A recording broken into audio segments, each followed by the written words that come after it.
విధుశేఖర భారతీ స్వామి వారు తెలుగు రాష్ట్రాల్లో ఒక 2019, 18లో విజయయాత్ర చేశారు. చేసినప్పుడు తెలుగు అంతా తిరిగారు. ఈయన వరంగల్లో పద్మాక్ష దేవాలయం అని ఉంది. ఆ పద్మాక్ష దేవాలయానికి కూడా విధుశేఖర భారతీ స్వామి వారు తమ విజయయాత్రలో భాగంగా వచ్చారు. వచ్చినప్పుడు ఈయన అక్కడికి వెళ్ళి, ఎందుకంటే పద్మాక్ష దేవాలయంలో వేద పండితులు అక్కడ కొంత ఈయనకు సంబంధాలు ఉన్నాయి, తరచూ వెళ్తూ ఉంటారు. స్వామివారు వస్తున్నారని ముందే వెళ్ళి ఈయన స్వాగతం పలికి, ఈయనే సాష్టాంగ ప్రణామం చేసి, దండ ప్రణామం చేసి, జగద్గురువులుగా సంబోధించి, ఆ రోజు కూడా పత్రికా విలేకరులతో ఈ క్షేత్రానికి జగద్గురు శంకరాచార్య విధుశేఖర భారతీ స్వామి వారు వచ్చారని చెప్పి ఇన్ని చెప్పి గౌరవించావు. ఇవాళ రాజమండ్రిలో అసలు విజయయాత్ర చేయడానికి ఈయనెవరు, విజయయాత్ర చేయడానికి ఎందుకు వస్తాడు అన్న నువ్వు వ్యక్తి 3 ఏళ్ల కింద విజయయాత్ర చేసినప్పుడు నువ్వు అక్కడ వ్యతిరేకించాలి కదా, నువ్వెందుకు స్వాగతించావు, నువ్వెందుకు అక్కడ దండ ప్రణామం చేశావు? ఆనాడు జగద్గురువు కాదా నీకు, ఈనాడు ఒక జగద్గురువా?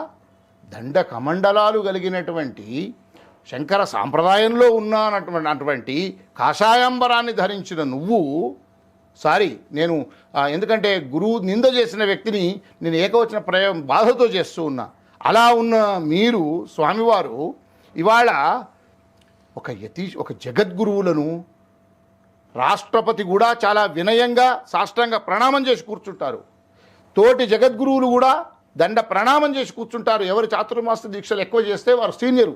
యతి నియమాల ప్రకారం ఈ ప్రశ్న నేను అడగాలనుకున్నాను. యతి నియమాల ప్రకారము ఏ పీఠాధిపతి అయితే అంటే 4 ఆమ్నాయ పీఠాల్లో ఎవరు సీనియరు అన్నప్పుడు ఎవరు చాతుర్మాస్య దీక్షలు ఎక్కువ చేస్తారో వారు సీనియర్ అవుతారు. అదే వారి యొక్క వయస్సు. జగద్గురు భారతీతీర్థ స్వామి వారు సన్యాసాశ్రమం తీసుకుని 50 ఏళ్ళు అయింది. అంటే 50 చాతుర్మాస్య దీక్షలైనాయి. ఇప్పుడు వీరే సీనియర్. వీరి తర్వాత పూరీ శంకరాచార్య, నిశ్చలానంద సరస్వతి స్వామి వారు మహారాజు వారు తర్వాత, వారి తర్వాత విధుశేఖర భారతీ స్వామి వారు. ఎందుకంటే స్వరూపానంద స్వామి వారు సీనియర్ అయ్యేవారు. వారు జీవించి ఉండగా, వారు నిర్యాణం అయ్యాక భారతీతీర్థ స్వామి వారే 50 ఏళ్ళు సన్యాసాశ్రమ స్వీకారము, అదే ఇప్పుడు సువర్ణ భారతి ఉత్సవాలు చేసుకుంటున్నాం. వారు చాతుర్మాస దీక్షలు 50 సంవత్సరాలుగా చేస్తున్నారు కనుక వారు సీనియర్. వారి తర్వాత పూరీ శంకరాచార్య నిశ్చలానంద సరస్వామి, దాని తర్వాత విధుశేఖర భారతీ స్వామి వారు, వారి తర్వాత సదానంద సరస్వతి స్వామి వారు, దాని తర్వాత అవిముక్తేశ్వరానంద, ద్వారకా బదరి. అది వాళ్ళ యొక్క సీనియారిటీ ఉంటుంది. ఇది మఠామ్నాయ అనుశాసనంలో కాదు, యతి ధర్మాల్లో కూడా ప్రతి ఒక్కరికి తెలుసు. మామూలు పీఠాలు కాకపోయినా మన దగ్గర హంపి, పుష్పగిరి, కుర్తాళం, మన గురుమదనానంద సరస్వతి పీఠం, తూని తపోవనం, ఇంకా అలా చాలా పీఠాలు ఉన్నాయి కదా.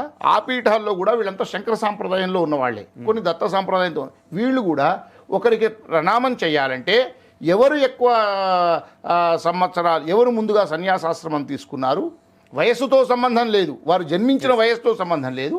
ఎవరు సన్యాసాశ్రమం తీసుకొని చాతుర్మాస దీక్షలు ఎవరు ఎక్కువ సంవత్సరాలు తీసుకున్నారో వారే వారికన్నా తక్కువ చాతుర్మాస దీక్షలు చేసిన వారికి దండ ప్రణామం చేయడం.